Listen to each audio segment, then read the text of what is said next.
one of the attributes of reason is the ability to, like I said, when I connected it to boundaries, right? Reason is the ability, how do I put this? It's almost like each individual. Well, let's put it this way.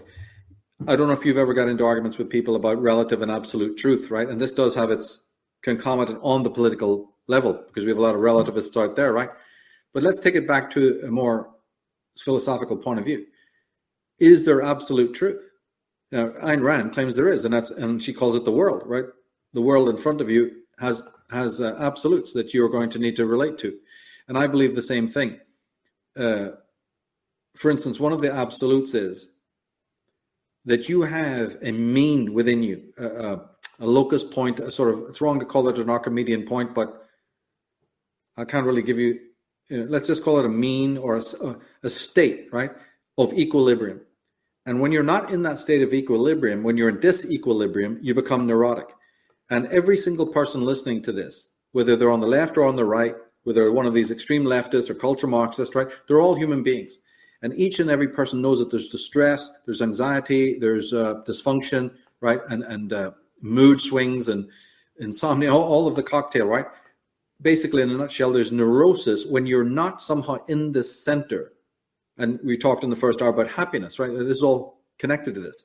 Because the happy person, the centered person, has clicked into the center of equilibrium. Well, when you're irrational, right, then you're outside that place. And when you're rational, in the full Ayn Randian sense, you're in that place, you're in that center. You've got that locus of self-esteem.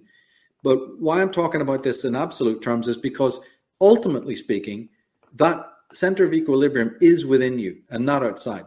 In fact, it's because of conformity to the outside, to the standards of the parents and the peers and the politicians and the priests, you can actually find yourself out of kilter with the inner, fulcrum, or whatever you want to call it, the center of the mandala. So therefore, that is an absolute truth, right? Everyone from every school of life can attest to the fact that they've had these moments of disquiet and deep sense of discontent, or whatever it might be, malaise, right? So that's an absolute, but it's more than that, because it says who put that mean in you? Where did it come from? It can't be the world, because I've just said it often stands in contradistinction to the world. So then there is indeed a self, and there is a part of you, you see, that autonomously has this place of equilibrium, this fulcrum, right? It's there by way of yourself, not the world. In fact, as I said, by conditioning too much to the world, adjusting to the world, you can actually fall out of, calibration with this inner center. So to me, that is absolutely proof of that there's an absolute truth. The center, and then the moving out of the center and feeling neurotic, and then the pulling back. All of that is universally experienced by anyone of the class, race, religion, any right across the board. Being human is what this is all about. So that's the self, and that's the reason, because the reason is the part of you that tries to center itself and knows when it's in that place.